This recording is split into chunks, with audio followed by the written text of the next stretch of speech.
Shalom jemaat yang dikasihi Tuhan, berikut adalah 5 hal penting dalam mengikuti ibadah online. Pertama, persiapkan diri Anda dan gunakan pakaian yang rapi untuk beribadah kepada Tuhan. Kedua, tentukan lokasi saat hendak mengikuti ibadah online. Ketiga, usahakan mengikuti ibadah online sampai selesai, kemudian baru melanjutkan aktivitas lainnya. Yang keempat, beribadahlah dengan sungguh-sungguh, terlibat aktif dalam berdoa dan memuji serta menyembah Tuhan. Dan yang terakhir, catatlah firman Tuhan yang disampaikan sehingga dapat dibaca kembali agar mudah diingat dan dipraktekkan dalam kehidupan sehari-hari. Mari kita persiapkan diri kita untuk masuk dalam hadirat Tuhan. Selamat beribadah, Tuhan Yesus Kristus memberkati. Puji Tuhan, shalom saudara. Shalom. Sekali lagi shalom. Shalom. Selamat berjumpa kembali dalam ibadah pendalaman Alkitab kita di sore menjelang malam hari ini. Dan saya percaya saat ini saudara sudah benar-benar mempersiapkan diri saudara untuk datang memuji dan menyembah Tuhan. Untuk itu mari saat ini sebelum kita masuk dalam penyembahan, kita mau satukan hati kita tundukkan kepala kita berdoa. Puji dan syukur kami naikkan kepadamu Tuhan. Sekali lagi kami menaikkan ucapan syukur. Kami berterima kasih untuk waktu dan kesempatan yang Engkau berikan kepada kami saat ini Tuhan. Kami mau beristirahat sejenak. Kami mau menaikkan ucapan syukur kami lewat ibadah kami Tuhan.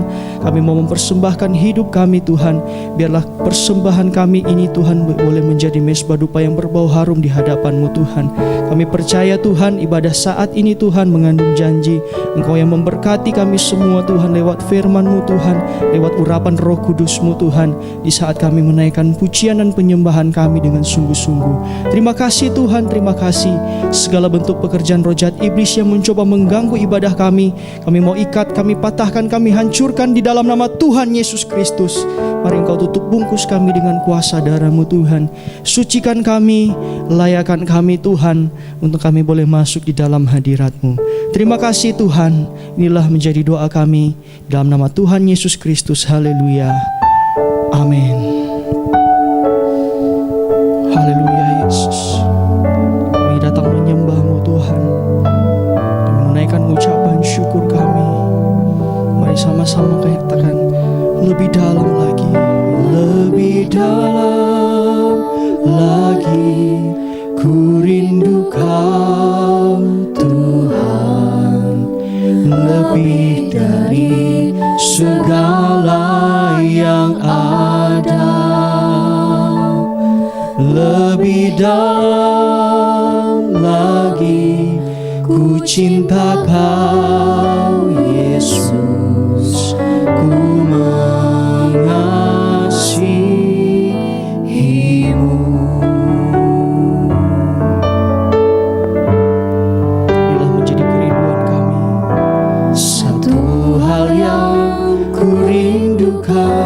Ya Tuhan, biar kami selalu berada di dekat-Mu, selalu berada di dekat-Mu. Amin. Dengan segenap hati, dengan segenap hati, dengan segenap jiwa kami, dengan segenap jiwa, ku menanti di hadirat-Mu. Satu hal yang kurindukan ya Tuhan, satu hal yang ku rindukan ya Tuhan, selalu berada di dekat-Mu.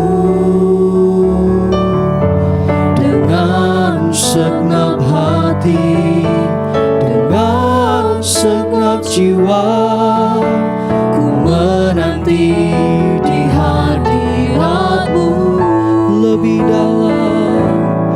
Lebih dalam lagi, ku rindu Kau Tuhan, lebih dari segala yang ada. Lebih dalam lagi, ku ku cinta Kau Yesus, ku mengasihimu. Satu hal yang kami rindukan Tuhan, Satu hal yang ku rindukan ya Tuhan, selalu berada di dekat-Mu dengan segenap hati, dengan segenap hati, dengan segenap jiwa. Ku menanti di hadirat-Mu lebih dalam lagi.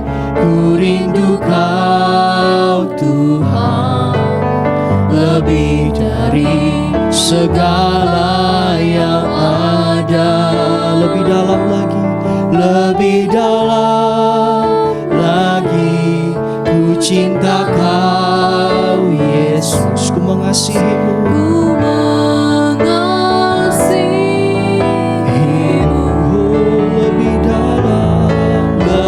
dalam lagi, ku rindu Kau Tuhan, lebih dari segala yang ada.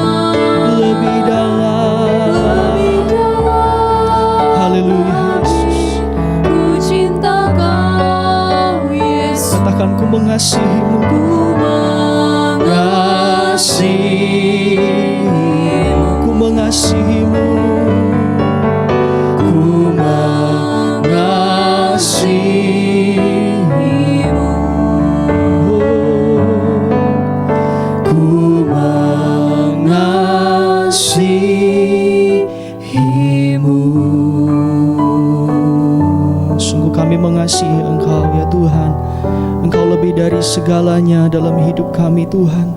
Terima kasih Tuhan, terima kasih. Tak henti-hentinya kami naikkan ucapan syukur kami Tuhan. Biarlah saat ini Roh Kudus-Mu hadir di tengah-tengah kami Tuhan. Roh Kudus-Mu menjamah setiap hati kami, menjamah setiap pikiran kami Tuhan, sehingga kami boleh dilayakkan untuk masuk dalam hadirat-Mu. Roh Kudus hadir di sini, mengalir di bait suci. Perkara ajaib pun terjadi, kuasa mujizat nyata, karena Roh Allah sedang bekerja. Roh Kudus hadir di sini. Roh Kudus hadir di sini, mengalir di bait suci. Perkara ajaib pun terjadi, kuasa mujizat nyata, karena Roh Allah sedang bekerja. Tiada yang mustahil, Tiada yang mustahil, dan tiada yang sukar bila Roh Allah turut bekerja. Tiada yang mustahil bagi orang percaya, karena Roh Allah turut bekerja di antara kita.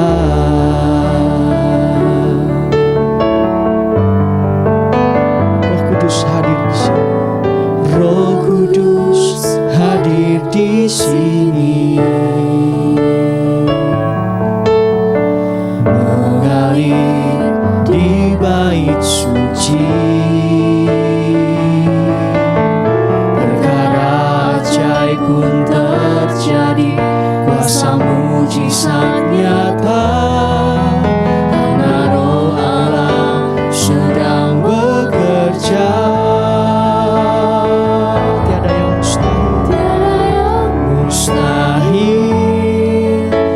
tiada yang suka bila Roh Allah turut bekerja.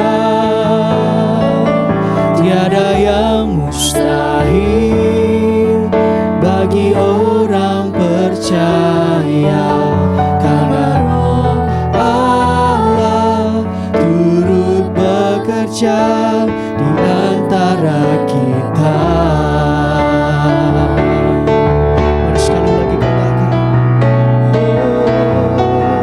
Tiada yang mustahil dan tiada yang suka bila Roh Allah turut bekerja. Tiada yang mustahil, amin, bagi orang percaya, karena Roh Allah turut bekerja. Karena Roh Allah, karena Roh Allah turut bekerja, karena Roh Tuhan, karena Roh Allah turut bekerja di antara kita.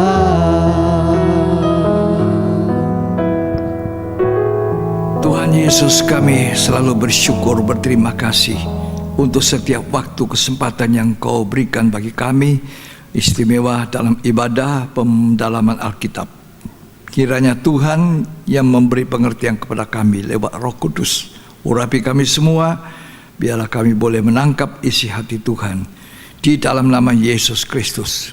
Berkati semua yang sempat menyaksikan dan mendengar firman Tuhan melalui ibadah pendalaman Alkitab ini, teristimewa jemaat yang ada di rumah-rumah. Dalam nama Yesus Kristus. Amin. Puji Tuhan, bersama istri saya sampaikan shalom. Tuhan Yesus memberkati kita hari ini di dalam ibadah pendalaman Alkitab. Tibalah hari ini kita di Ulangan 14. Yang kita akan baca adalah ayat 3 sampai ayat 21, walaupun kita tidak membaca semuanya. Ulangan pasal 14 ayat 3 mulai. Perikopnya dibaca. binatang yang haram dan yang tidak haram. Binatang yang haram dan tidak haram, saya rubah temanya, yang saya beri tema untuk pemberitaan firman Tuhan melalui pendalaman Alkitab ini adalah makanan yang haram dan yang halal.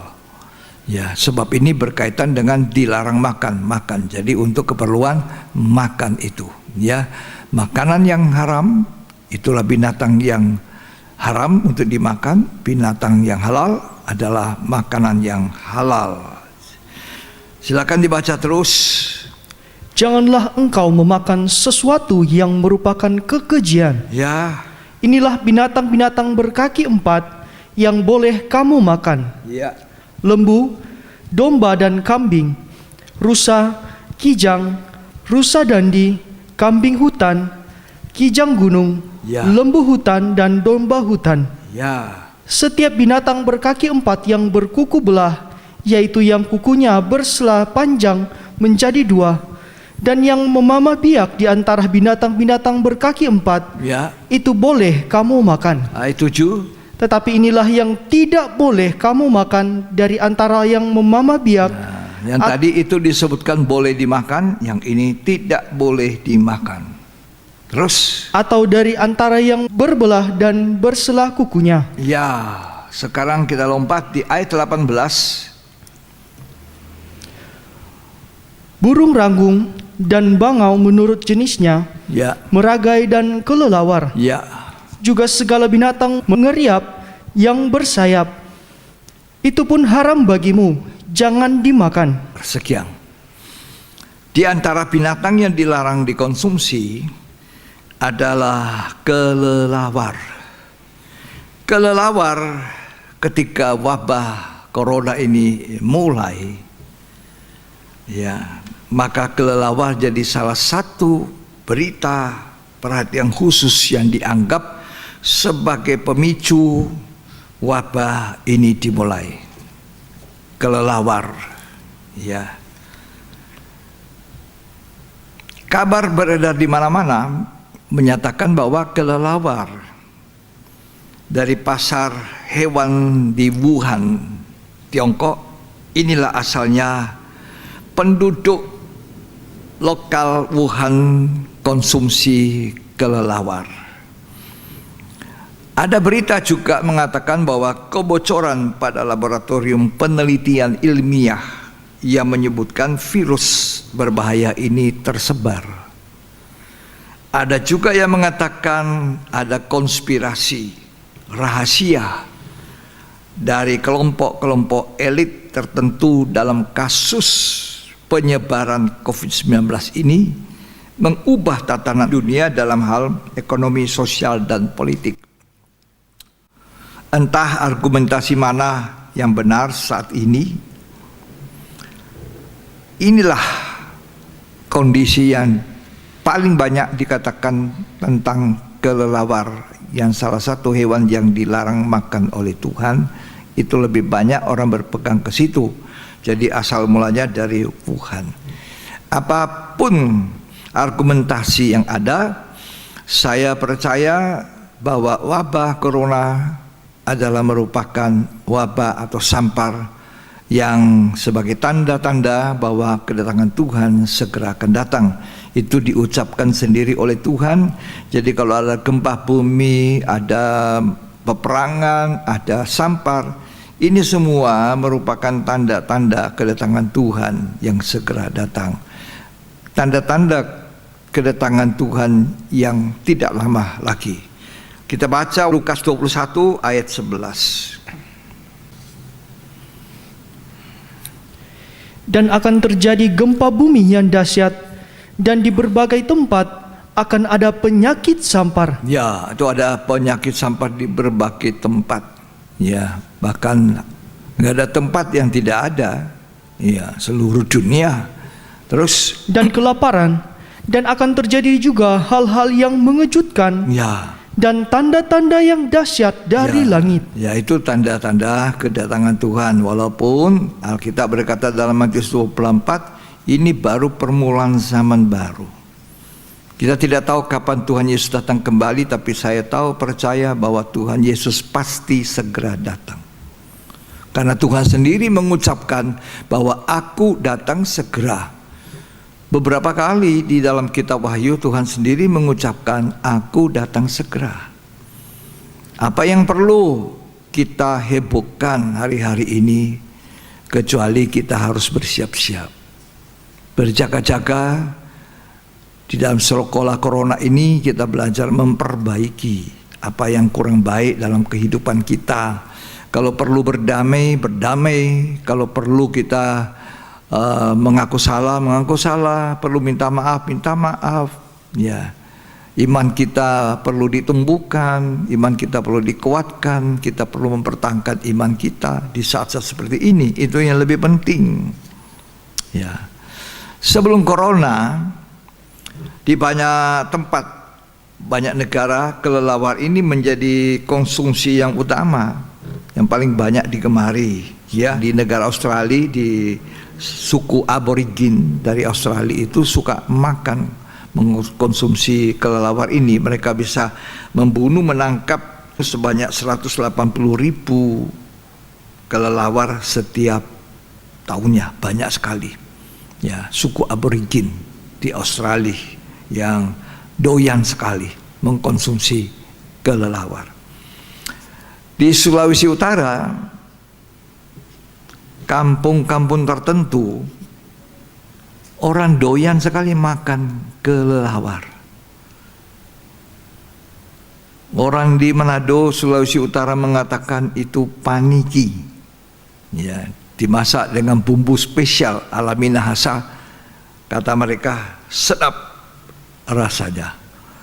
Dan dikatakan bisa mengobati banyak penyakit, antara lain asma, sesak napas.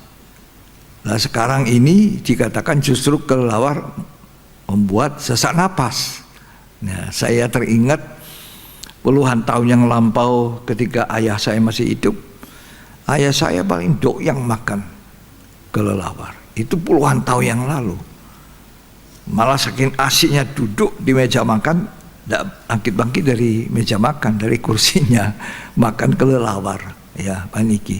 Tapi tidak ada masalah apa-apa waktu itu, ya. Jadi argumentasi mana yang betul saya tidak tahu, tetapi memang di dalam Ulangan 14 ini Tuhan mengatakan kelelawar itu salah satu binatang yang haram yang tidak bisa dikonsumsi. Nah, kita tinggalkan sejenak tentang perikop Ulangan 14 ayat 3 ini, tentang binatang yang haram dan binatang yang tidak haram. Tadi saya katakan saya memberi tema pada pendalaman Alkitab ini adalah makanan yang haram dan yang halal. Jadi saya menjadi makanan karena memang itu jadi konsumsi, ya makanan. Nah, saya ingin baca lebih dahulu 1 Timotius pasal 4 ayat yang keempat, ayat ketiga dan ayat keempat. Silakan.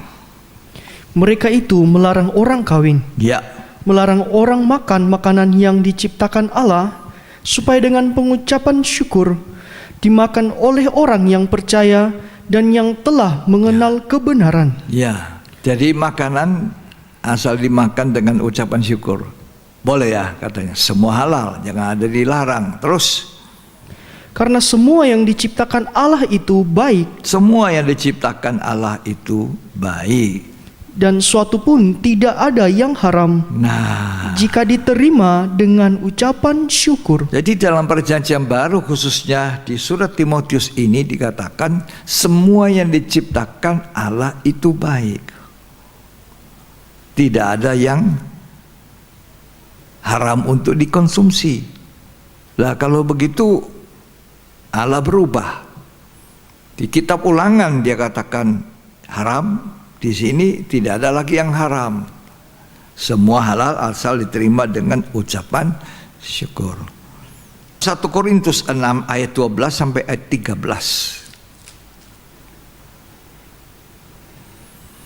Segala sesuatu halal bagiku, Nah, Rasul Paul mengatakan memang segala sesuatu halal bagi saya, tetapi tetapi bukan semuanya berguna. bukan semua itu berguna.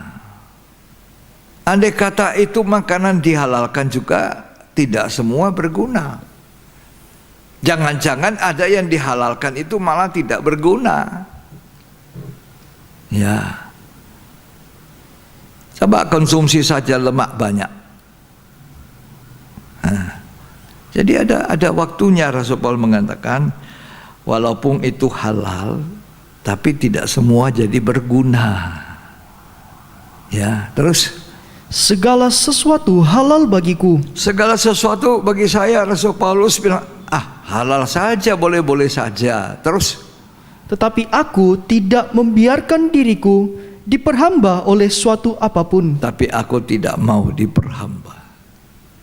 Ada orang begitu ketagihan sesuatu makanan, tapi aku tidak. Aku tidak mau diperhamba, tidak mau diperbudak, tidak mau diikat seperti itu. Jadi tidak segala sesuatu yang sekarang ini dihalalkan itu berguna. Ya. Jadi dalam kitab Ulangan pasal 14 itu mengenai konsumsi manusia yang bisa dimakan, yang tidak bisa dimakan. Jadi ini persoalan makanan. Saya ingin berbicara melalui firman Tuhan tentang apa yang kita harus makan. Kalau semua Rasul Paul mengatakan halal, namun tidak semua itu berguna, maka kita mau tahu apa memang betul seperti itu ya. Ya, bahwa semua yang masuk itu tidak semua berguna. Ada orang begitu mementingkan makan sampai Tuhan Yesus berkata, dekat kedatanganku yang kedua kali, orang akan kembali seperti zamannya Nuh. Makan dan minum, kawin dan mengawinkan, pesta pora. Ya, jadi manusia cuma ingat makan minum perutnya saja. Mari kita belajar di dalam Injil Matius pasal 15 ayat 10 sampai ayat yang ke-11. Tuhan itu baik. Dia mengajari kita sesuatu yang benar. Ya, mari. Lalu Yesus memanggil orang banyak dan berkata kepada mereka, Ya, dengar dan camkanlah. ini perkataan Tuhan sendiri, Allah yang menjadi manusia. Yesus. Apa kata Yesus? Bukan yang masuk ke dalam mulut yang menajiskan orang, Bukan yang masuk di mulut itu yang menajiskan. Terus melainkan yang keluar dari mulut, itulah yang menajiskan orang. apa yang keluar dari mulut itu yang menajiskan.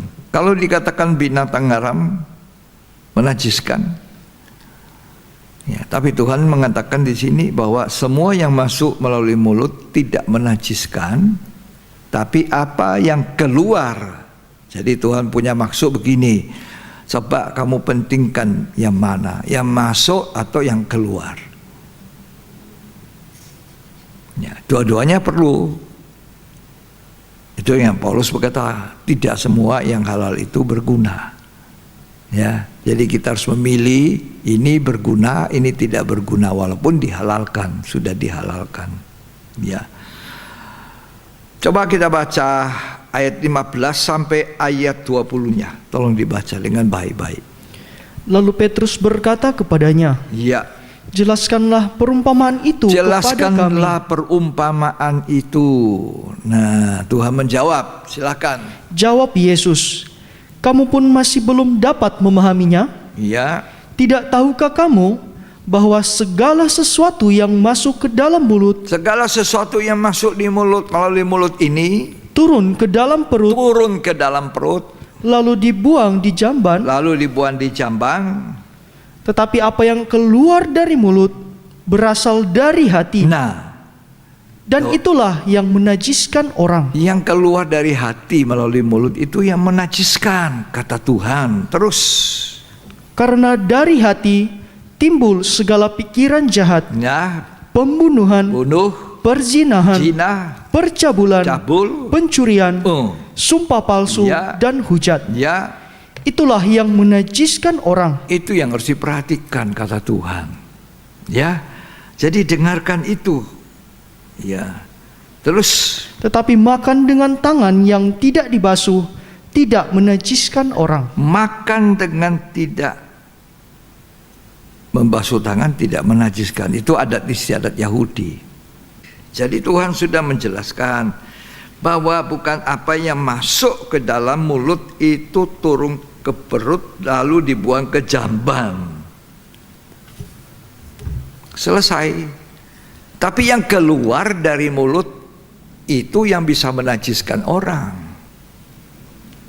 Perpecahan, permusuhan, sampai saling membunuh, itu bisa diakibatkan karena orang yang memanas-manasi dengan kata-kata, dengan mulut yang tidak benar, membuat orang bertengkar. Ya. Jadi Tuhan menekankan betapa lebih pentingnya gereja Tuhan di zaman kita ini memperhatikan apa yang keluar dari mulut kita. Apa yang keluar dari mulut kita asalnya dari hati. Kalau hati kita suci, mulut kita juga suci. Makanan itu semuanya akan dibinasakan, kedua-duanya, kata Tuhan. Ya, jadi kita perlu memperhatikan apa yang Tuhan tekankan, yang keluar dari hati lewat mulut. Sebab apa yang kita ucapkan dipertanggungjawabkan pada hari penghakiman. Jadi pada hari penghakiman, menurut perkataan kita, kita dibenarkan, menurut ucapan kita juga kita disalahkan.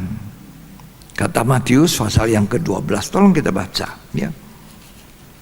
Ini yang Tuhan ajarkan kepada kita, suatu kebenaran. Ayat yang ke-34, ayat yang ke-34, Matius 12. Hai kamu keturunan ular beludak, Ya, bagaimanakah kamu dapat mengucapkan hal-hal yang baik sedangkan kamu sendiri jahat? ya. Karena yang diucapkan mulut meluap dari hati. Nah, yang diucapkan dari mulut itu keluarnya dari hati. Terus Orang yang baik mengeluarkan hal-hal yang baik dari pembendaharaannya yang baik. ya, Dan orang yang jahat mengeluarkan hal-hal yang jahat dari perbendaharaannya yang jahat. terus Tetapi aku berkata kepadamu, ya, setiap kata sia-sia yang diucapkan orang harus dipertanggungjawabkannya pada hari penghakiman. ini sebab lanjut. Karena menurut ucapanmu engkau akan dibenarkan, ya. dan menurut ucapanmu pula engkau akan dihukum. Kita membaca tadi di 1 Korintus 6 ayat 12-13 dikatakan segala sesuatu halal tapi tidak segala sesuatu berguna. 1 Korintus 6 ayat 12 dan 13. Segala sesuatu halal bagiku, Segala sesuatu halal tetapi bukan semuanya berguna. tapi tidak semua berguna. Segala sesuatu itu halal bagiku, Ya, tetapi aku tidak membiarkan diriku diperhamba oleh suatu apapun. lanjut. Makanan adalah untuk perut, Makanan yang kita makan untuk perut kita. dan perut untuk makanan. Perut itu memang untuk makanan. Tetapi kedua-duanya akan dibinasakan Tapi Allah. kedua-duanya dibinasakan Allah. Kita diajar dalam pendalaman Alkitab ini sebenarnya apa yang lebih penting, apa yang sangat berguna untuk kita, apa yang paling berguna. Ya, hidup ini. Hidup ini lebih penting dari makanan. Tubuh ini lebih penting dari pakaian. Jadi kita jangan mengkhawatirkan hal-hal yang tidak perlu kita khawatirkan. Itu firman Tuhan dalam Matius 6 ayat yang ke-25. Tolong dibaca. Karena itu aku berkata kepadamu, Ya, janganlah khawatir akan hidupmu, jangan khawatir akan hidupmu, akan apa yang hendak kamu makan apa yang kamu mau makan, atau minum, minum. dan janganlah khawatir pula akan tubuhmu, Ya, akan apa yang hendak kamu pakai. ya. Bukankah hidup itu Nah, lebih penting daripada makanan, Hidup ini lebih penting dari makan. Hidup ini, hidup yang sebenarnya ini yang Tuhan inginkan. Terus, dan tubuh itu lebih penting daripada pakaian? iya. Pandanglah burung-burung di langit. Nah, ini Tuhan mengajar supaya kita tidak khawatir akan makan, minum, pakai, sandang, pangan, papan. Tuhan berkata itu semuanya dicari bangsa-bangsa yang tidak mengenal Allah. Allah menyediakan itu. Waktu Tuhan Yesus dicobai setelah berpuasa 40 hari, 40 malam, tidak makan, tidak minum. Ketika ia lapar, saat dimana kebutuhan waktu lapar itu makan, datanglah iblis si pencoba itu berkata, jika engkau anak Allah, jadikanlah batu itu jadi roti. Iblis datang pada waktu yang tepat untuk menggoda kamu ketika kamu membutuhkan apa. Dia begitu licik dan begitu cerdik, tahu saat yang tepat. Ya. Karena itu Tuhan berkata kepada kita, hendaklah kamu cerdik seperti itu ular yang sudah memperdaya Hawa, tapi hatimu tulus seperti merpati. Lah dia datang dan Tuhan berkata apa? Manusia tidak hanya hidup dari roti saja, melainkan manusia hidup dari setiap kata firman Allah yang keluar dari mulut Allah. Inilah waktunya kita mengutamakan makanan yang halal. yang paling halal, tidak akan membawa efek yang buruk, yaitu firman Allah. Manusia hidup bukan hanya dari roti. 3 kali iblis mencoba Tuhan Yesus. Kalah dia karena disambut dengan kata ada tertulis, ada tertulis, ada tertulis. Apa itu? Firman. Ada tertulis. Nah, ketika iblis kalah, dia mundur. Injil Lukas mencatat bahwa dia menunggu saat yang tepat. Dia tidak mau mundur begitu saja, tapi dia menunggu saat yang cocok waktunya. Si pencoba itu datang mencoba. Jadi kita harus waspada dan berjaga-jaga. Nah, waktu Tuhan berkata, manusia hidup bukan dari roti saja. Jadi Tuhan sudah menunjukkan kepada kita, bukan yang masuk di mulut itu penting, apa yang keluar dari mulut. Apakah Tuhan cabut untuk mengkategorikan binatang-binatang yang halal, yang tidak halal?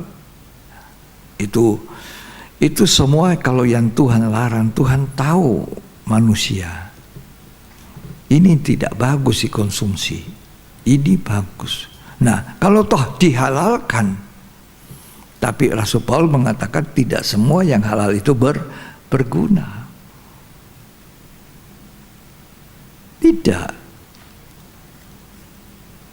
Nah, lalu apa dong yang paling penting? Yang masuk di mulut,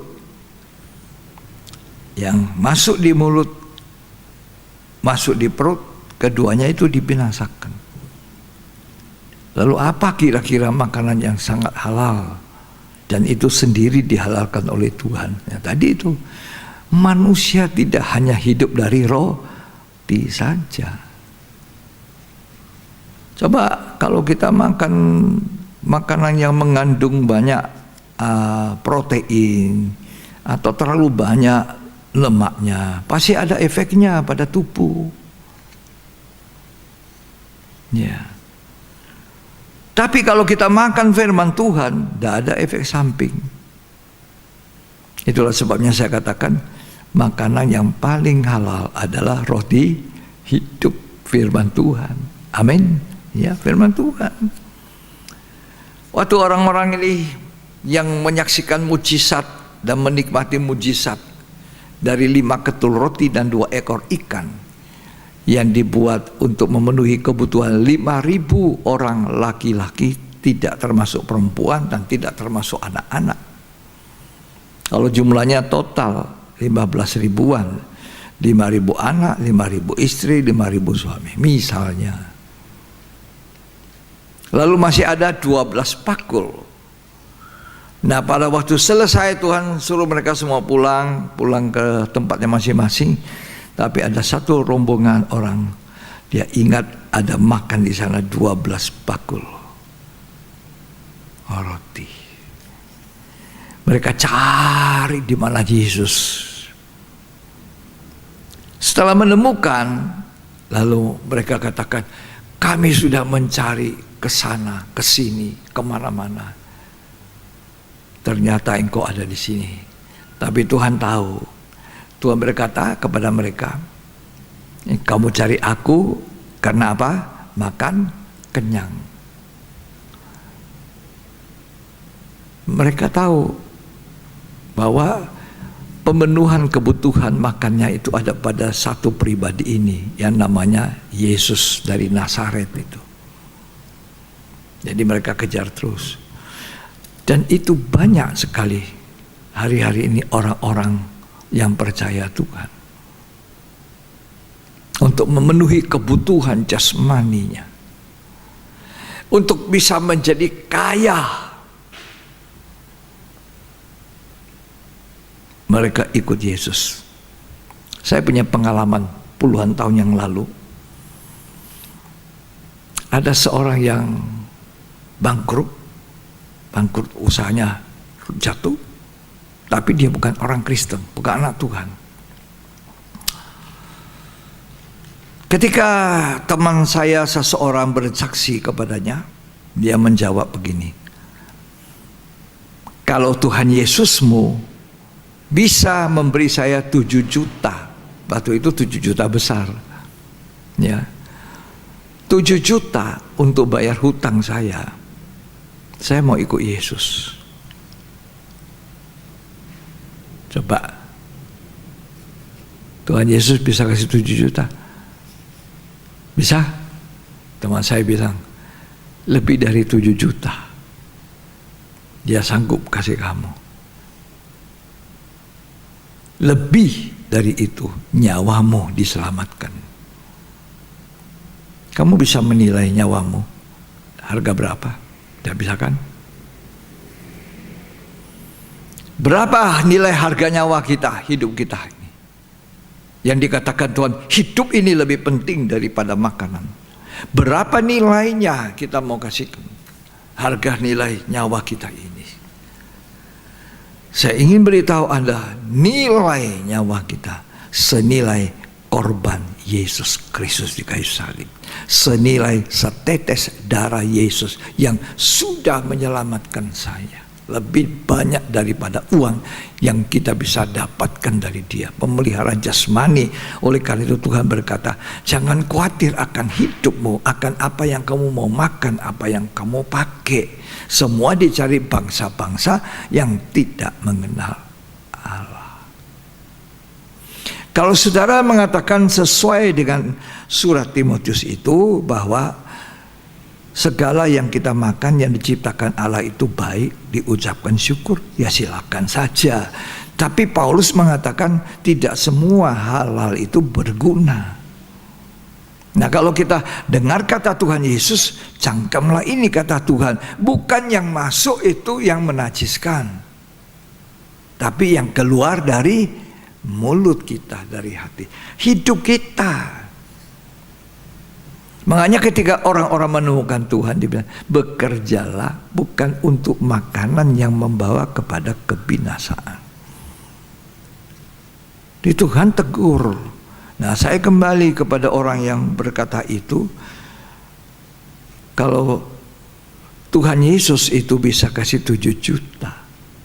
Dan akhirnya memang puji Tuhan, orang ini ikut Tuhan Yesus. Ikut jadi murid Tuhan. Ikut jadi orang percaya. Jadi banyak orang ikut Tuhan, banyak orang melakukan ini, melakukan itu, memberi. Karena katanya kalau menabur uang, saya menuai uang. Itu tahun 80-an. Injil yang banyak orang mengatakan Injil untuk memakmurkan. Ya. Kalau kamu mengembalikan milik Tuhan, maka tingkap langit dibuka, dicurahkan. Memang faktanya seperti itu, tapi Tuhan tidak mau kita berpikir seperti itu. Kalau toh kita memberi, kita harus memberi dengan kasih. Segala sesuatu dari Dia, oleh Dia, kepada Dia, bagi Dia segala kemuliaan. Kita ini tidak punya apa-apa.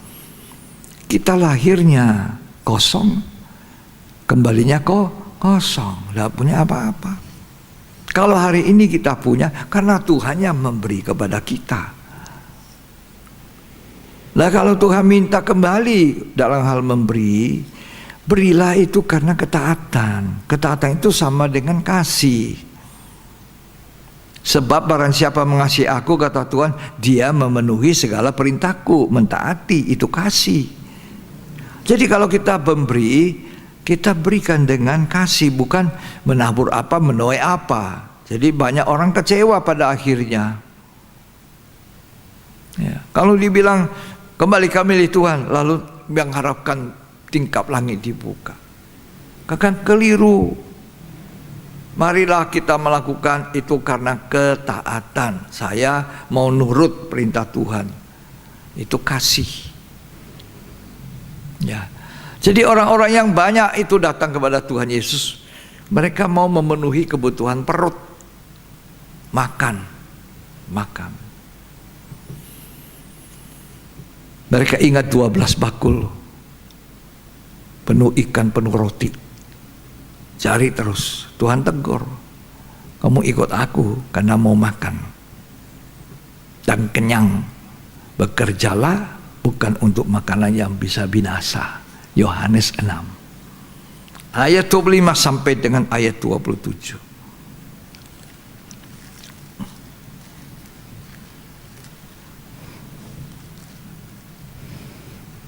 Ketika orang banyak menemukan Yesus di seberang laut itu, Ya, mereka berkata kepadanya, "Rabi, bila mana engkau tiba di sini?"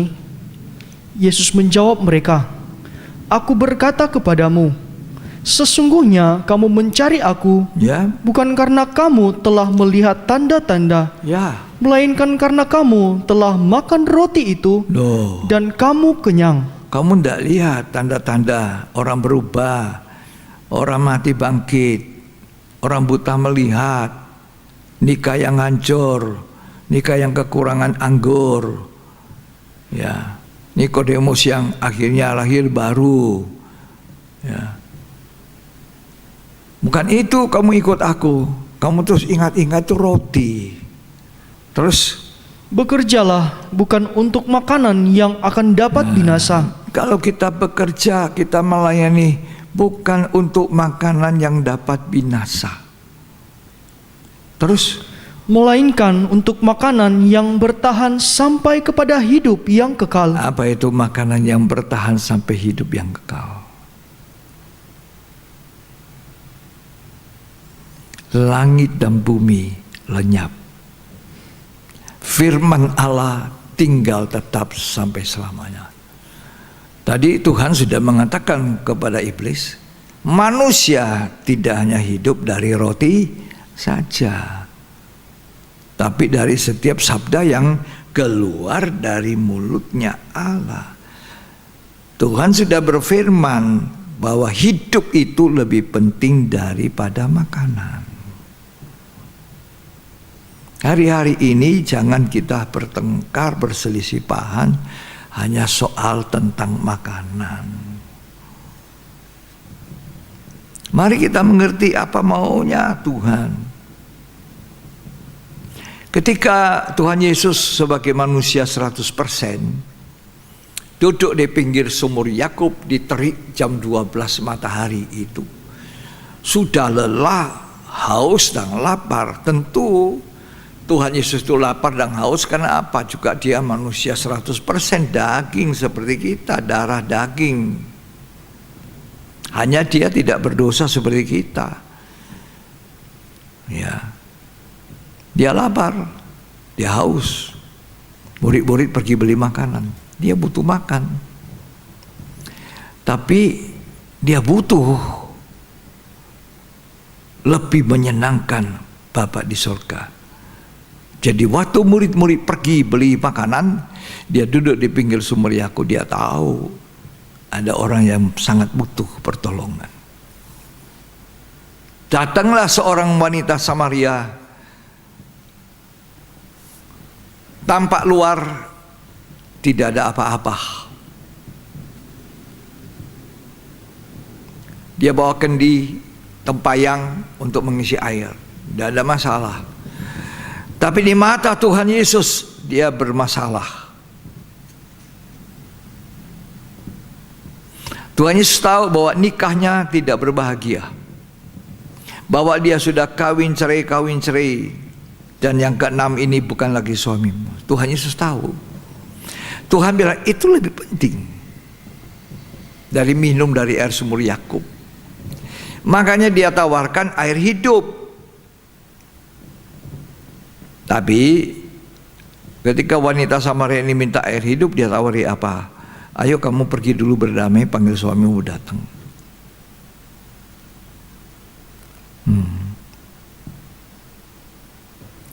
Kemudian perempuan itu berkata, engkau berkata benar, engkau nabi.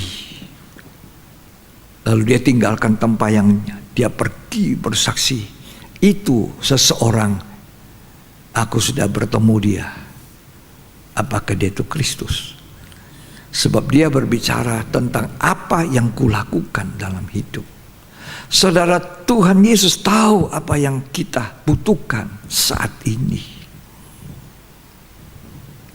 Bukan hanya kebutuhan jasmani kita, pakaian, makanan. Seringkali kita tidak sadar, tidak mau tahu bahwa sesungguhnya kita membutuhkan damai sejahtera. Damai sejahtera yang tidak diberikan oleh dunia, tapi damai sejahtera yang hanya diberikan oleh Yesus kepada kita. Itu sebabnya Tuhan Yesus berkata, damai sejahteraku yang kuberikan kepadamu tidak sama seperti apa yang dunia beri.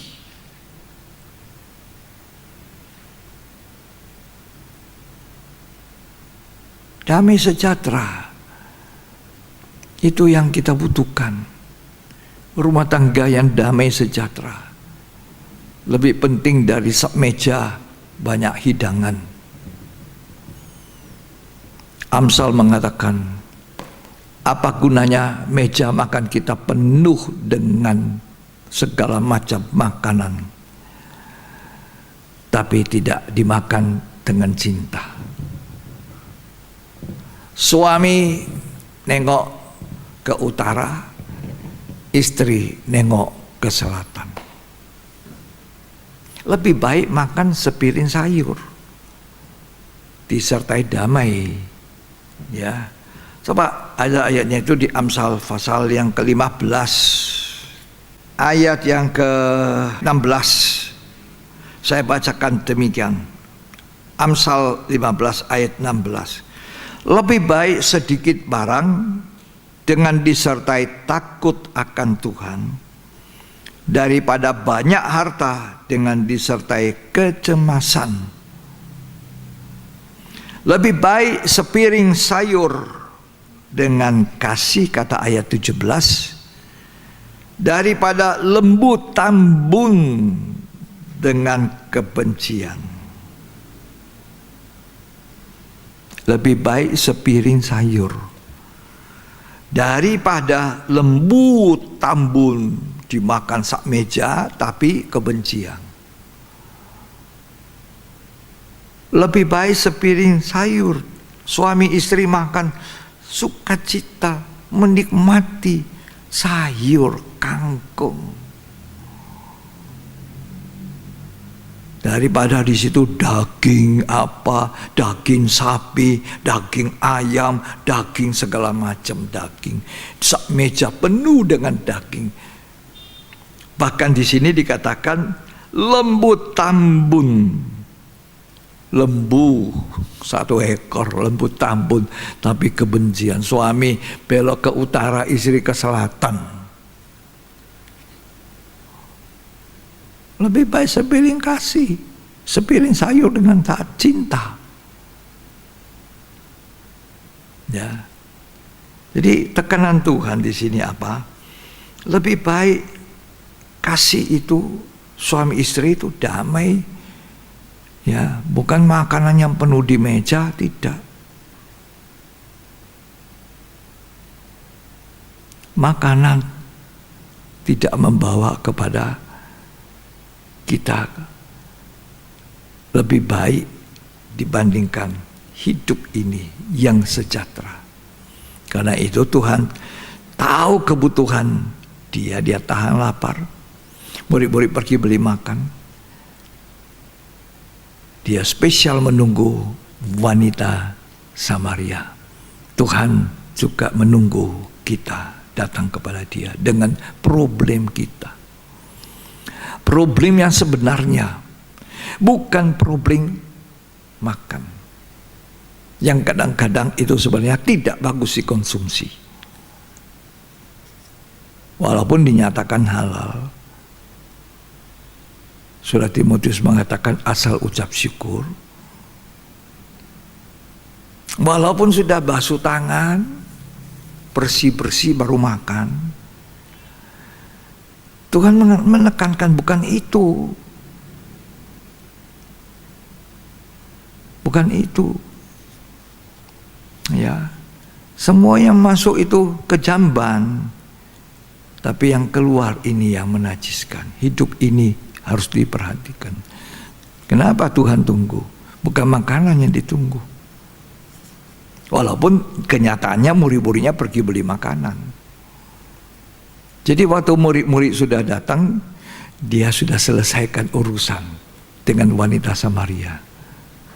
Wanita Samaria sudah mengakui kesalahannya, bahwa pernikahannya tidak benar.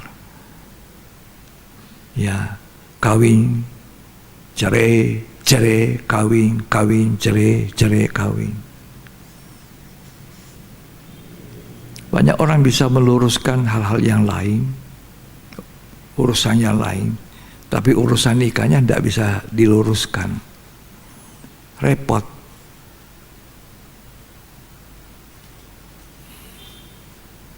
Coba kita baca tentang cerita wanita Samaria ini.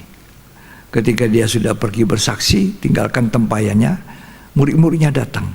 Murid Tuhan Yesus datang. Yohanes 4 ayat yang ke-31 sampai 34.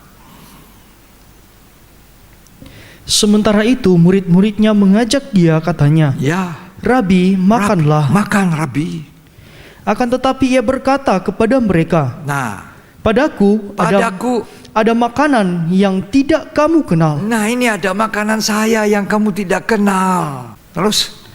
Maka murid-murid itu berkata seorang kepada yang lain, Ya, adakah yang telah membawa sesuatu kepadanya untuk adakah dimakan? orang membawa makan? Jadi pikiran manusia ini selalu kepada apa? Perutnya. Sampai sekarang untuk mengisi perut kekhawatiran begitu besar sampai Tuhan tegur, burung di udara saja dipelihara oleh bapakmu. Terus? Kata Yesus kepada mereka, Ya, makananku ialah melakukan kehendak Dia. nah ini halal ini. Makananku melakukan kehendak Bapa yang mengutus aku. Terus? Dan menyelesaikan pekerjaannya. Apa itu saudara? Mencari yang terhilang. Mencari orang yang seperti wanita Samaria ini. Dia menikmati kebahagiaan tubuh, tapi batinnya itu tidak bahagia.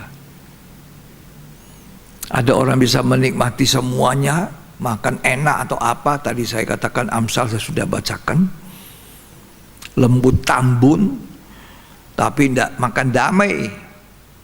Banyak orang memiliki segalanya, tidak kurang secara fisik, tapi apa yang kurang? Damai sejahtera. Yang kita butuhkan itu.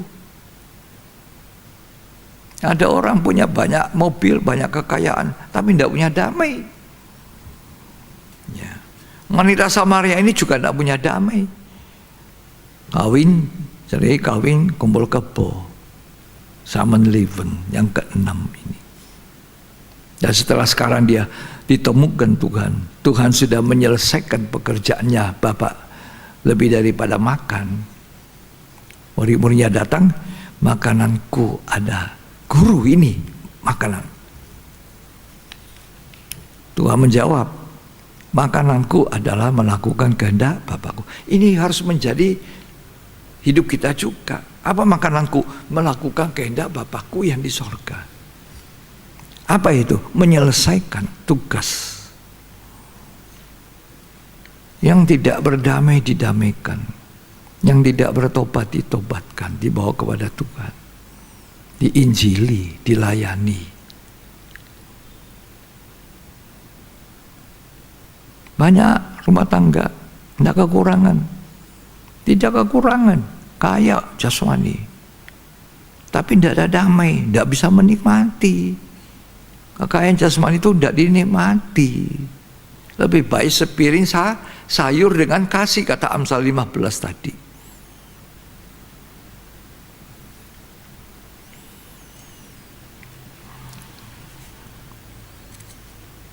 Adalah satu lagi yang betul-betul makanan halal.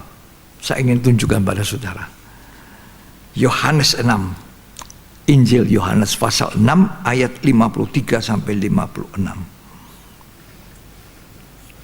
Maka kata Yesus kepada mereka, Ya. Aku berkata kepadamu, sesungguhnya jikalau kamu tidak makan daging anak manusia dan minum darahnya, Ya. kamu tidak mempunyai hidup di dalam dirimu. Ya. Barang siapa makan dagingku Barang siapa makan dagingku dan minum darahku, dan minum darahku, ia mempunyai hidup yang punya kekal. hidup yang kekal. Terus, Dan aku akan membangkitkan dia pada akhir zaman. ya, sekian. Barang siapa makan dagingku dan minum darahku, ia mempunyai hidup yang kekal. Saya bicara tentang ini, tentang perjamuan kudus. Barang siapa makan dagingku dan minum darahku, ia bersekutu dengan Allah. Bapa tinggal di dalam kita. Kita tinggal di dalam Dia. Bahkan hidup kekal. Jadi makan perjamuan suci yang kita ingati sebagai tubuh dan darah. Ya. Karena pada waktu kita makan roti itu, kita mengakuinya bahwa inilah persekutuan dengan tubuh daging kita makan dan minum cawan itu, persekutuan dengan darah Yesus, punya hidup yang kekal. Inilah benar-benar makanan. Jadi perjamuan suci, firman Allah, perkataan Allah, roti hidup, bekerja untuk mendatangkan hidup kekal. Makananku melakukan kehendak Bapakku. Ini semua kelompok yang saya katakan yang halal untuk kita lakukan. Bahkan ketika kita makan perjamuan suci dengan layak, dengan mengakui tubuh dan darah Tuhan, dengan sungguh-sungguh ada perdamaian di hati, mengintrospeksi diri ketika kita mau makan, bukan makan kebiasaan saja. Malah saya lihat perjamuan suci biasa orang begitu makan katanya seperti dibagi-bagikan saja. Itu jadi semacam apa ya? Kita makan, akui tubuh dan darah Tuhan, makan dengan baik. Kalau ada dosa diakui, baru kita makan. Bapa tinggal di dalam kita, kita di dalam Dia. Inilah benar-benar makanan, tadi kata Yohanes 6 toh, sudah dibaca. Inilah benar-benar makanan yang sangat halal. Itu makanan kita, melakukan kehendak Bapa. Dalam Yesaya 25 ayat 6, saya ingin baca Yesaya pasal 25 ayat yang ke-6.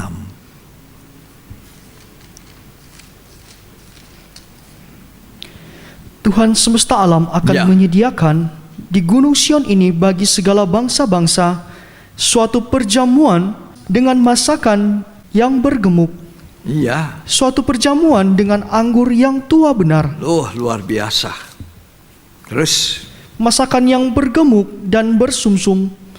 Banyak sumsumnya lagi. Ya. Anggur yang tua yang disaring endapannya. Ya. Dan di atas gunung ini Tuhan akan mengoyakkan kain perkabungan. Nah, itu cerita nanti Tuhan menjamu kita. Nubuatan dari Yesaya, Tuhan menjamu kita. Kapan nanti?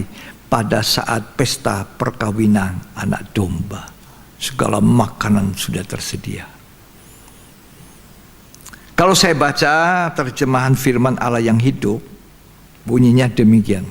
Ya, saya bacakannya. Yesaya 25 ayat yang ke-6, terjemahan firman Allah yang hidup. Di Gunung Sion di Yerusalem, Tuhan semesta alam akan menyediakan sebuah pesta yang sangat besar bagi bangsa-bangsa di seluruh dunia.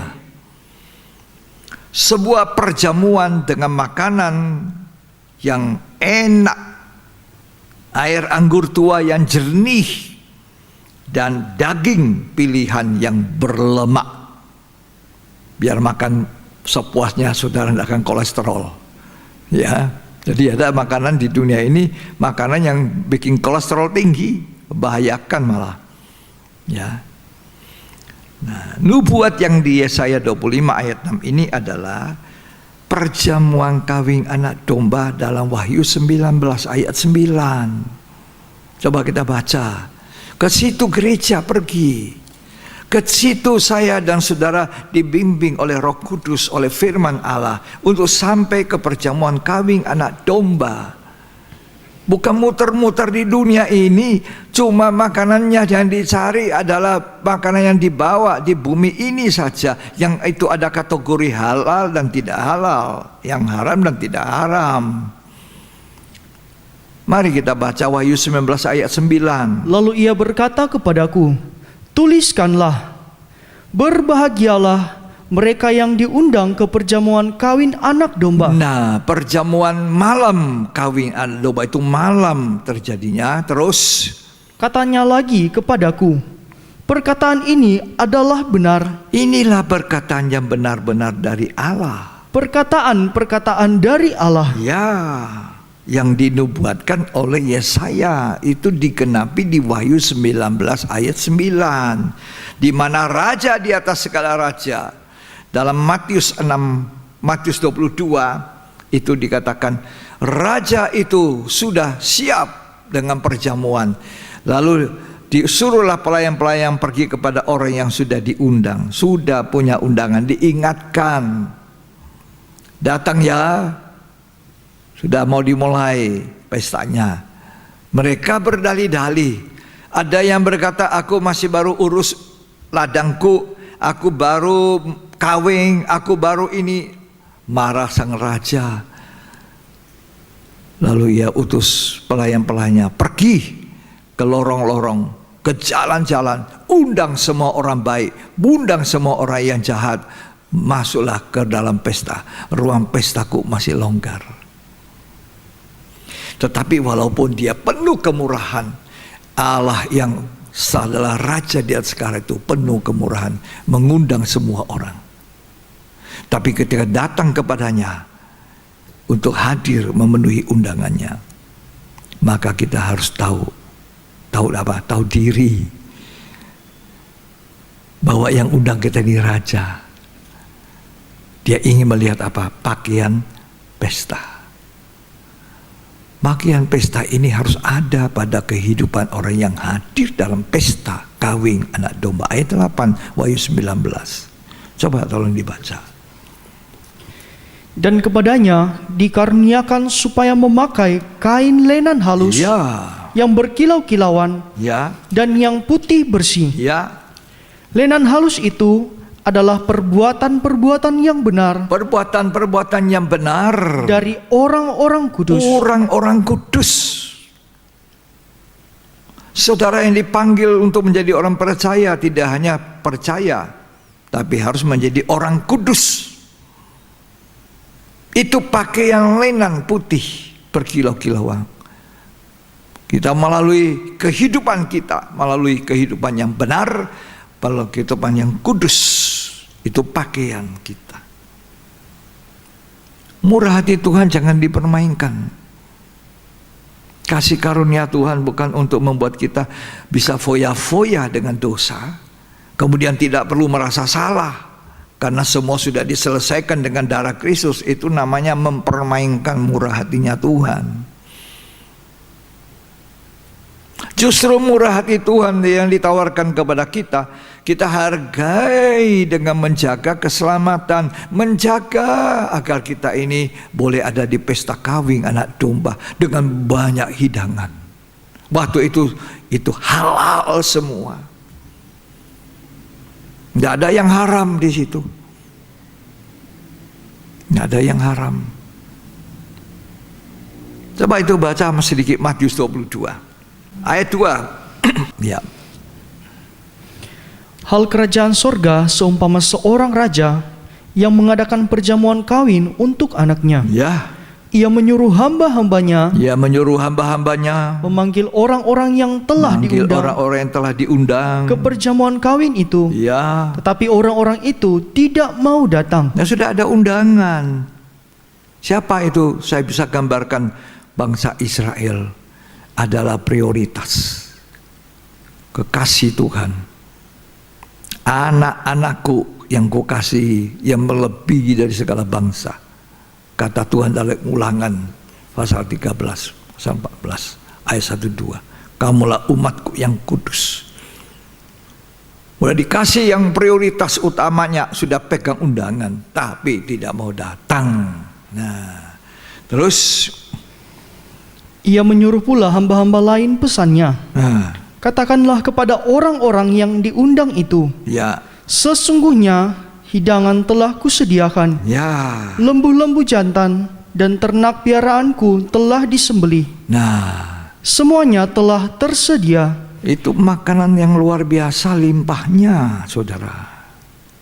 Tidak ada yang tidak halal di situ, semua halal. Ya, sudah dipotong lembunya, sudah apa semua. Tapi mereka tidak datang. Murkalah raja itu, akhirnya terjadilah diundang semua orang. Tetapi ayat yang ke-11 kita baca. Ketika raja itu masuk untuk bertemu dengan tamu-tamu itu, Ya, ia melihat seorang yang tidak berpakaian pesta. seorang yang tidak berpakaian pesta. Ia berkata kepadanya, Ya, "Hai saudara, saudara, bagaimana engkau masuk kemari bagaimana kamu bisa masuk ke sini? dengan tidak mengenakan pakaian pesta?" Mana pakaian pesta kamu? Tetapi orang itu diam saja.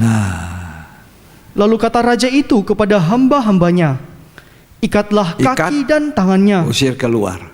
dan campakkanlah orang itu ke dalam kegelapan yang paling gelap." Saya mau katakan di Wahyu 19 ayat 9 itu pun syaratnya sama. Pakaian pesta. Tidak boleh kita menganggap remeh murah di Tuhan. Tidak boleh ada kasih karunia kemurahan Tuhan yang overdosis. Kita harus menghargai kemurahan Tuhan. Bahwa nanti satu waktu Tuhan buat satu pesta. Begitu banyak makanan. Sekalipun dikatakan berlemak, tapi tidak mengakibatkan penyakit. Itu halal semua. Pakaian pesta perbuatan hidup orang benar, kudus. Makanya Tuhan kan tadi tekankan, tadi dari awal saya katakan, bukan yang masuk di mulut yang menajiskan, tapi yang keluar dari mulut, justru itu yang menajiskan. Yang keluar dari hati segala perbuatan jahat kita, itu yang menajiskan. Itu yang harus diperbaiki kehidupan kita, sehingga satu hari kelak Tuhan katakan, mari makan pesta kawin anak domba. Semua di sana ada. Yang masuk di sana layak. Ketika ada orang tidak layak, keluar. Sama yang terjadi di Matius 22 ini. Jadi Tuhan bilang, mana yang lebih penting, makanan atau hidup? Hidup untuk makanan. Makanan untuk perut, perut untuk makanan, keduanya dibinasakan. Hidup ini lebih penting daripada makanan. Manusia tidak hanya hidup dari roti saja, roti biasa, tapi roti yang hidup. Itu firman. Dan kata Tuhan kepada orang banyak yang cari dia, kamu cari aku karena mau roti toh? Bekerjalah bukan untuk makanan yang dapat membawa kepada kebinasaan. Jelas sekali. Saya sampaikan kepada saudara, inilah makanan yang sangat halal. Sebenarnya ini yang ditolak bangsa Israel yang sudah terima undangan. Bangsa Israel menolak. Coba baca itu dengan cepat. Imamat 26 ayat 43.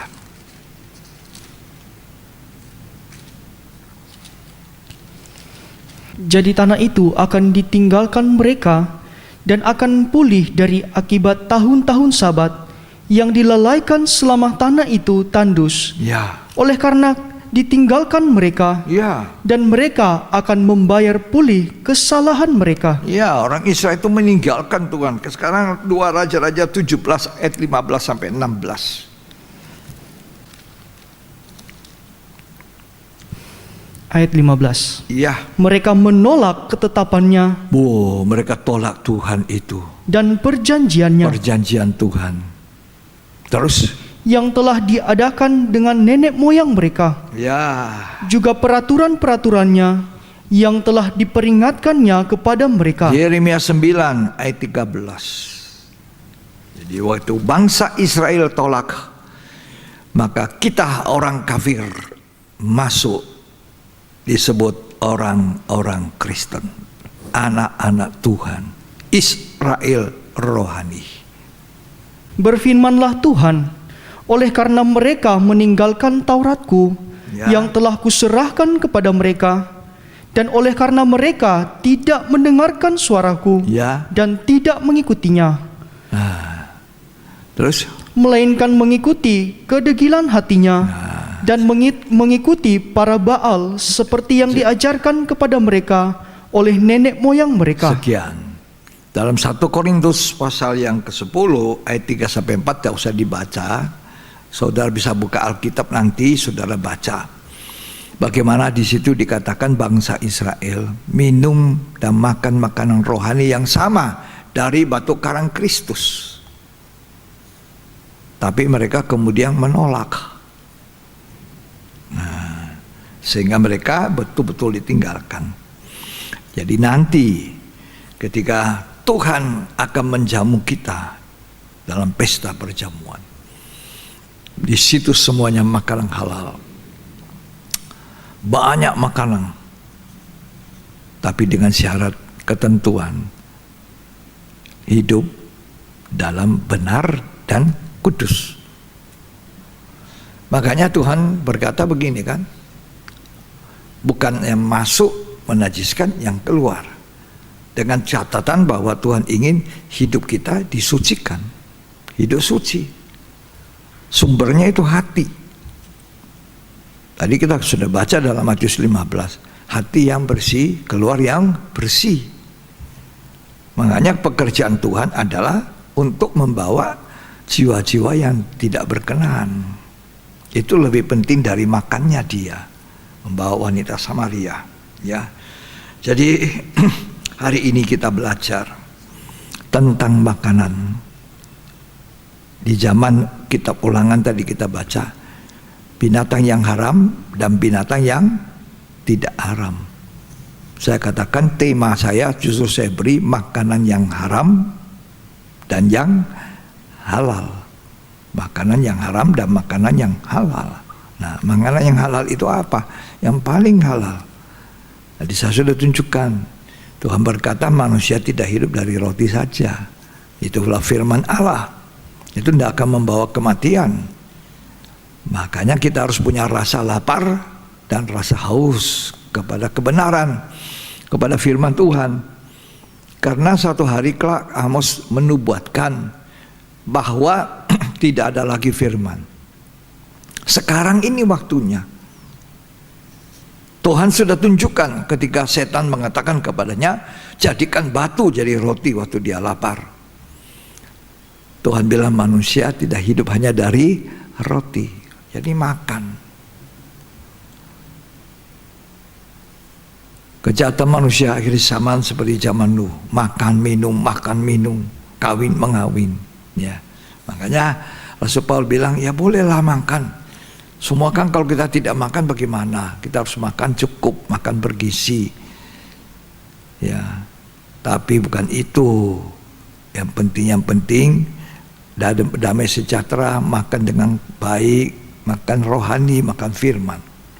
Perjamuan kudus dimakan dengan perdamaian, makan dengan baik. Ya, saya kira Matius 5 semua orang hafal. Ayat 6, berbahagialah orang yang lapar dan haus akan kebenaran, ia akan dipuaskan. Makan seekor lembu tambun, suaminya ke kanan, istrinya ke kiri. Apa artinya makan semeja penuh? Ya, Tuhan Yesus memberkati kita. Jadi saya bersyukur, terima kasih bahwa ada pelajaran yang baik dari Tuhan tentang makanan. Ya, dulu itu ini tidak boleh sampai termasuk kelelawar yang heboh sejak ada corona. Ya, nah tetapi apakah betul argumen manusia? Ya, ada yang kebocoran laboratorium penelitian, ada yang mengatakan sekelompok orang-orang yang mau menguasai. Ya. Saya tidak tahu, saudara tidak tahu, tapi kita percaya Alkitab saja. Kita percaya firman Allah. Tidak mungkin salah Tuhan itu. Tuhan Yesus memberkati kita. Kita akan siap makan perjamuan kudus. Yang tadi kita katakan benar-benar makanan dan benar-benar minuman, kata firman Tuhan.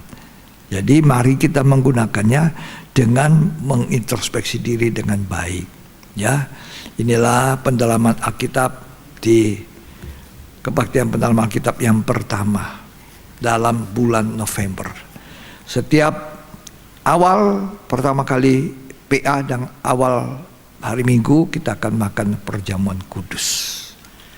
Mari kita akan bangkit berdiri semua, kita menyanyi, memuji Tuhan, menyembah Tuhan. Saya senang lagu ini karena dinyatakan Bapa menyediakan yang kita butuhkan. Tidak usah khawatir, burung di udara Dia pelihara.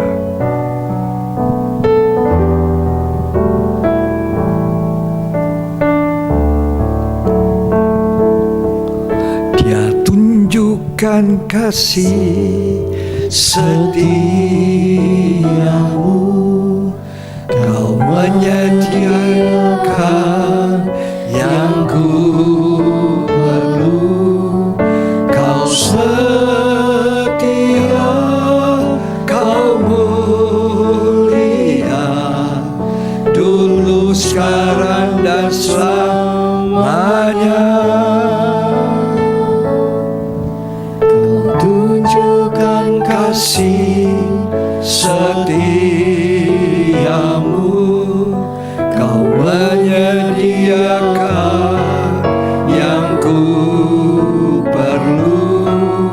Kau setia, Kau mulia, Bapa Kau setia. Kita akan siapkan perjamuan kudusnya.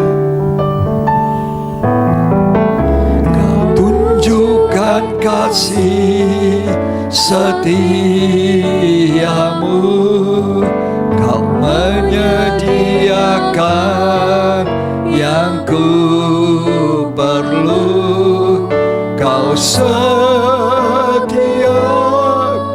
Kau mulia, dulu, sekarang, dan selamanya.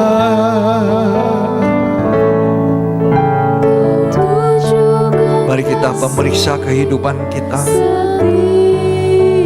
Perlu berdamai, perlu memohon ampun, perlu kalau kita salah harus menyatakan salah itu di hadapan Tuhan.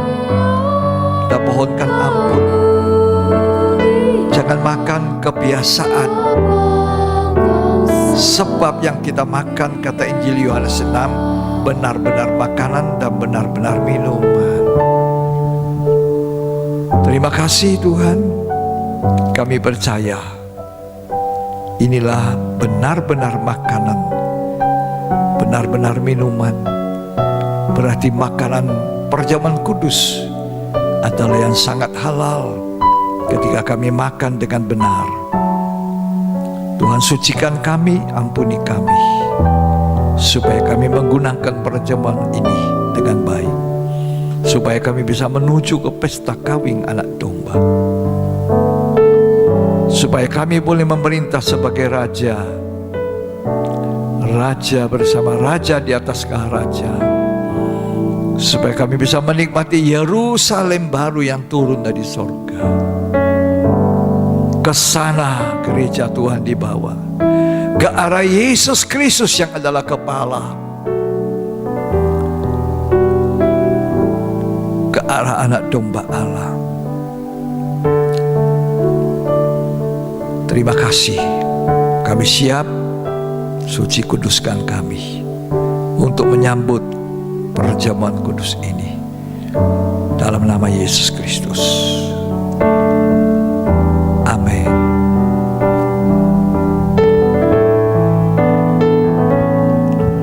Kau tunjukkan kasih setiamu, Kau menyediakan yang ku perlu. Kau setia, Kau mulia dan selamanya.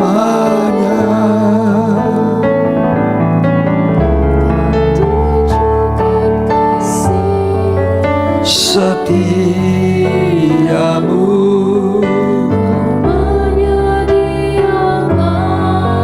yang ku perlu. Kau setia, Kau mulia, Bapa, Kau setia. Saudara, saya ingin membacakan Yohanes 6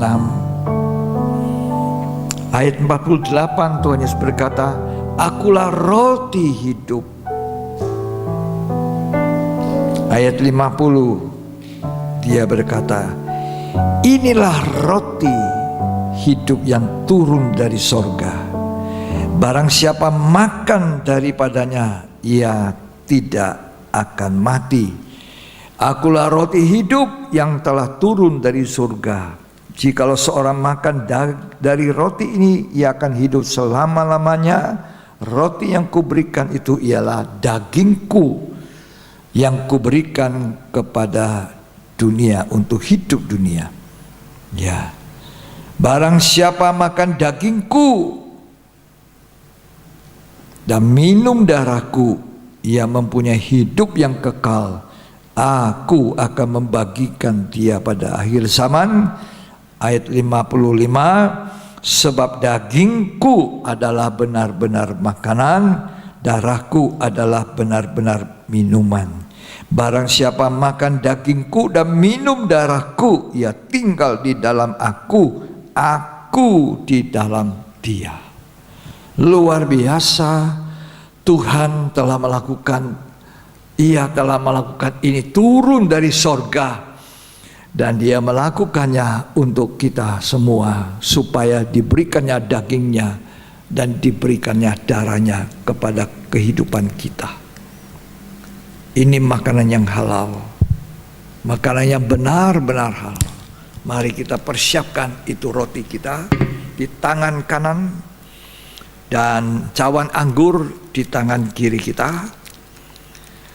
Kita makan, kita mengucap syukur bahwa kita boleh menikmati perjamuan kudus dengan lebih dahulu menikmati firman Tuhan. Mau kita angkat roti itu dengan tangan kanan lebih tinggi dari kepala kita. Tuhan Yesus pada malam sebelum Ia diserahkan mengambil roti dan mengucap syukur atasnya. Ia memecah-mecahkannya sambil berkata, Inilah tubuhku yang kuserahkan bagi kamu. Perbuatlah ini menjadi peringatan akan daku. Apa saudara percaya sungguh-sungguh bahwa roti yang kita pegang ini adalah persekutuan dengan tubuh daging Yesus Kristus? Kalau saudara katakan amin, baik yang di sini maupun yang di rumah, mari kita makan dalam nama Tuhan Yesus Kristus.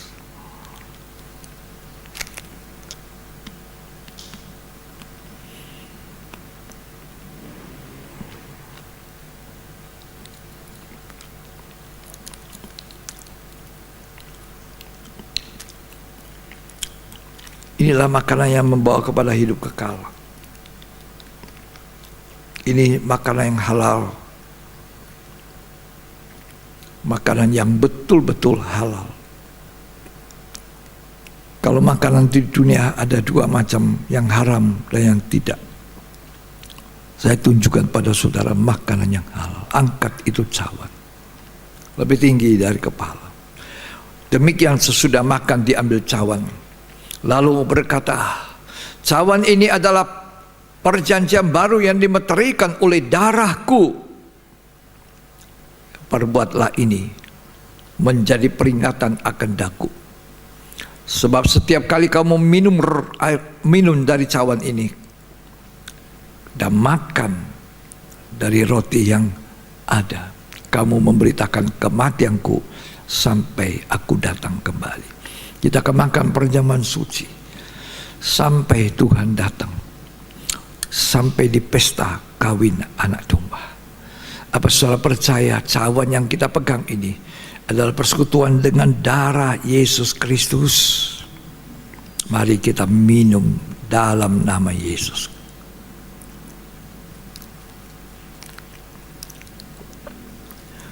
Terpujilah Tuhan, terpujilah Tuhan. Tuhan itu baik, Tuhan itu baik. Mari kita berterima kasih lewat nyanyian. Terima kasih Yesus, terima kasih Tuhan Yesus. Mari kita menyanyikan lagu itu. Terima Angkat tangan saudara. Yesus. Oh, Tuhan menunjukkan makanan halal, Terima makanan yang sangat halal. kasih Yesus. Barang siapa makan, dia mempunyai hidup yang kekal. Syukur hanya bagimu, ya Allahku, ya Tuhanku. Terima kasih Yesus, terima kasih Yesus. Ku beri syukur hanya bagimu. Terima kasih Yesus. Terima kasih Yesus. Ora basa kalamanya dengan terima kasih, dengan ucapan syukur, ya Rabbas Santa-Karabaya. Terima kasih untuk firman Tuhan. Terima kasih untuk keterangan-keterangan-Mu Tuhan. syukur Hanya bagimu, ya Allahku, ya Tuhanku. Terima kasih Yesus. Amin. Terima kasih Yesus. Ku beri syukur hanya bagimu. Terima kasih Yesus. Ku beri syukur bagimu. Beri syukur hanya bagimu. Terima kasih Yesus. Haleluya.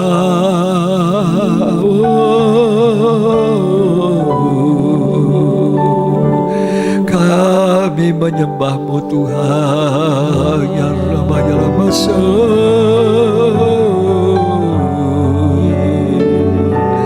Ya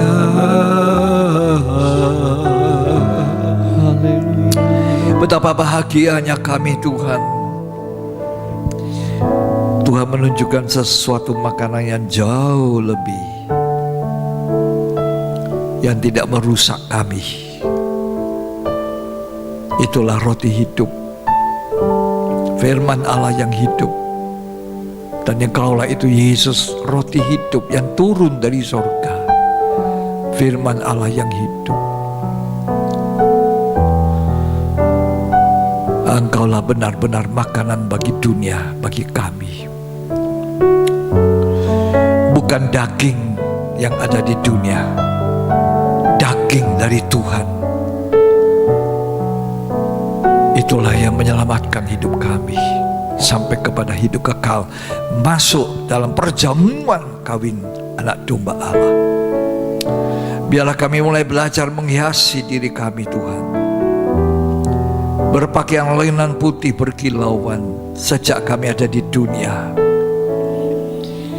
Kami mengakui segala dosa kami, kelemahan kami. Kami tidak mau mengentengkan murah hati Tuhan. Kalau kami terundang untuk masuk pesta perkawinan anak domba, kami jaga Tuhan agar undangan yang ada ini kelak waktunya tiba akan menjadi kenyataan. Haleluya, haleluya. Terima kasih. Terima kasih biar semua orang percaya kepada Yesus. Mencari Yesus bukan untuk roti yang hanya bagi tubuh yang akan binasa. Biar semua orang yang melayani pekerjaan Tuhan tahu untuk mencapai hidup yang kekal, bukan perkara dunia. Terima kasih Tuhan. Kami sangat tahu diri kami siapa, tahu diri kami bukan apa-apa.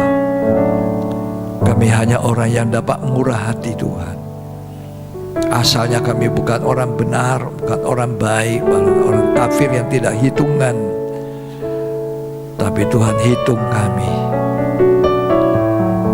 Tuhan masukkan kami sebagai gereja. Kami syukuri Tuhan. Tuhan taruh Roh Kudus di dalam hati kami. Tuhan penuhi kami dengan Roh Kudus. Oh, Tuhan penuhi kami agar kami jadi bait Allah yang kudus, mempersembahkan korban-korban yang berkenan kepadamu Tuhan. Terima kasih. Kau memberkati kami semua. Biar firman Allah tinggal di dalam hidup kami. Dalam nama Yesus Kristus kami syukuri firman Tuhan dan perjamuan suci hari ini. Amin. Puji Tuhan. Berbahagia sekali kita bisa menikmati firman Tuhan dalam pendalaman Alkitab ini, juga sekaligus perjamuan suci. Kiranya kita akan dipertemukan kembali dalam ibadah yang akan datang sesuai dengan jadwal yang sudah kita jadwalkan. Kita akan akhiri ibadah pendalaman Alkitab penuh dengan ucapan syukur. Terima kasih Yesus. Dan kita mau angkat tangan kita dua-dua sebagai ucapan syukur terima kasih. Haleluya. Yesus.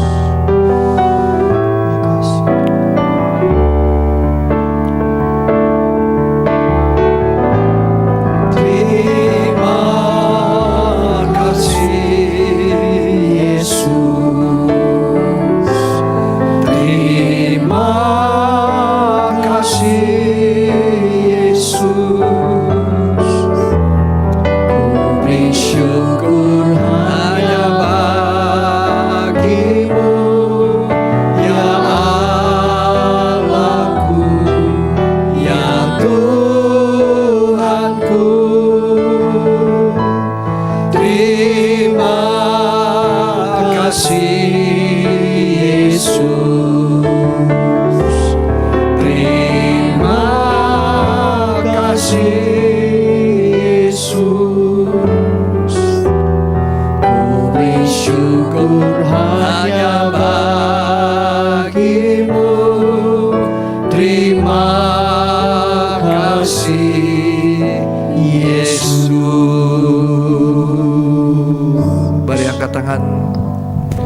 Terimalah berkat, kasih karunia, anugerah, cinta kasih dari Allah Bapa, Putra, dan Roh Kudus.